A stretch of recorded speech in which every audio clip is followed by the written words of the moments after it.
কৃষ্ণের guidance, Gita the absolute truth.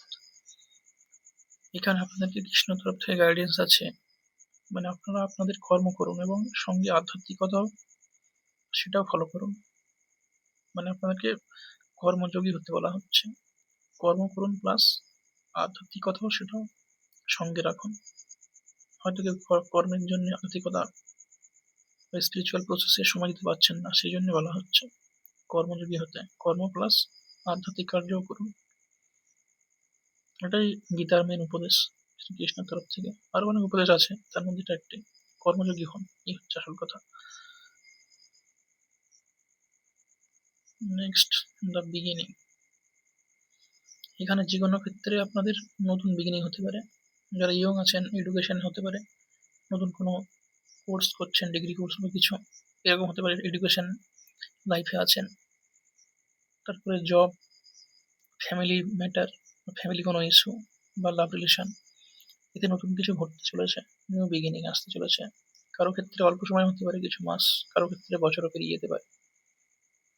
General reading এরকম হয়, ঠিক আছে। মাল্টিপল এনার্জি থাকে এতে। বিভিন্ন ক্ষেত্রে নিউ বিগিনিং হতে পারে, একজনের ক্ষেত্রে একরকম হতে পারে সেটা।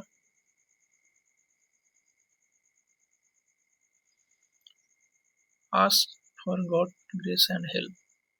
এরকম পরিস্থিতি যখন লাইফে নিউ বিগিনিং কিছু হচ্ছে, কঠিন পরিস্থিতি, তখন আপনারা আপনাদের ইষ্ট যাকে মানেন, ঈশ্বরকে স্মরণ করুন। এটাই বলা হচ্ছে দাস, গডস গ্রেস অ্যান্ড হেল্প। ঈশ্বরের সাহায্যের জন্য আপনারা তাকে স্মরণ করুন, যিনি যাকেই মানেন তাকেই স্মরণ করুন। আপনার ইষ্ট বা আরাধ্য যেই হন তাকে স্মরণ করতে বলা হচ্ছে। নেক্সট হচ্ছে ডিভাইন ব্লেসিংস।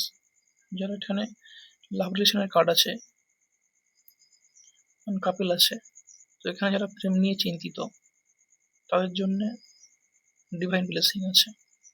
আপনার জীবনে যারা সিঙ্গেল আছেন বেসিক্যালি তাদের জন্য এই কার্ডটা, এনার্জি কার্ডের মিনিং সেটাই।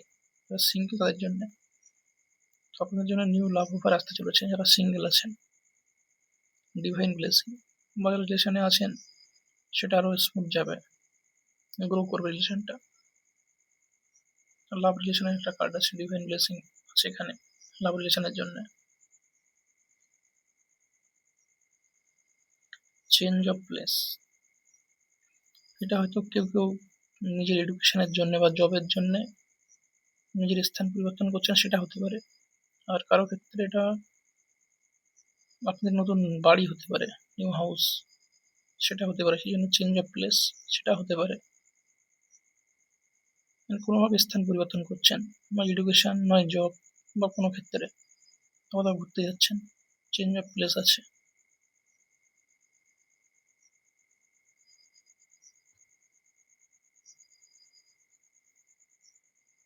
পেশেন্স রাখতে বলা হচ্ছে আপনাদেরকে, যারা এই নিয়ে চিন্তিত আছেন লাভ রিলেশনে বেসিক্যালি, অন্য কোনো ক্ষেত্রে অধৈর্য হচ্ছেন, যারা নিজের কর্মের প্রতি একঘেয়েমি লাগছে, তাদের জন্য পেশেন্স রাখতে বলা হচ্ছে। বেসিক্যালি এটা লাভ রিলেশনের ক্ষেত্রে হতে পারে, যারা অধৈর্য আছেন, অনেক সময় ধরে সিঙ্গেল আছে, তাদের জন্য এটা পেশেন্স রাখতে বলা হচ্ছে। সেই জন্য কিছু ডিভাইন ব্লেসিং আছে লাভ রিলেশনে, তাও ধৈর্য রাখুন, সময় লাগবে, কিছু আরো সময় লাগতে পারে, সেই জন্য এই কার্ডটা এসছে, ধৈর্যের card, patience. Eternal bond, spiritual প্রসেসে যারা আছেন তাদের জন্য হতে পারে ইটার্নাল বন্ড আছে। কঠিন সময়, এখানে কিছু জলপ্রপাত এবং জলধারা দেখা যাচ্ছে, জলোচ্ছ্বাস যাকে বলা হচ্ছে। লাইফে কিছু কারণে প্রবলেমে আছেন, সেই জন্য এটা এসছে ইটার্নাল বন্ড। তাও আপনি ধৈর্যের সঙ্গে আপনার জীবনের যে কর্ম সেটা করে যাচ্ছেন। কোনো দিক থেকে বাধা আসছে, ফ্যামিলি ম্যাটার হতে পারে, জব রিলেশন কিছু হতে পারে, সাফিসিয়েন্ট মানে ইনকাম ঠিকঠাক নেই সেটা হতে পারে, ফ্যামিলি ইস্যু হতে পারে, কিছু কারণে ঝামেলা আছে, এক বা একাধিক কারণে।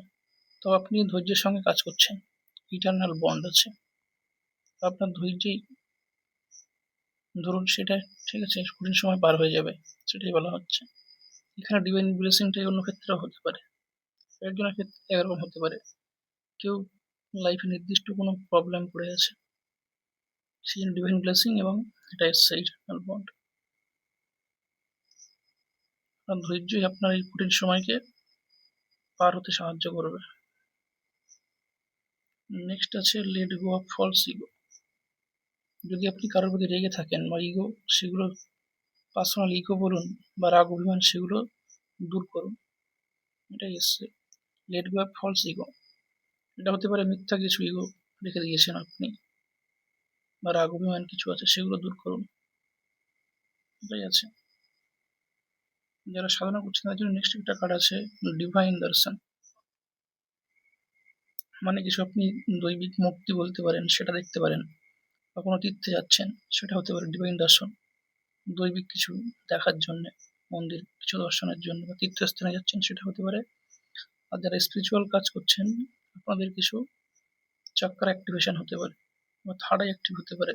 যারা সাধনা করছেন, মেডিটেশন করছেন, ডিভাইন দর্শন মানে ধ্যানে কিছু দেখতে চলেছেন, বা পার্থিবভাবে কেউ কোথাও বেড়াতে যাচ্ছেন কোনো তীর্থস্থানে, ডিভাইন দর্শন।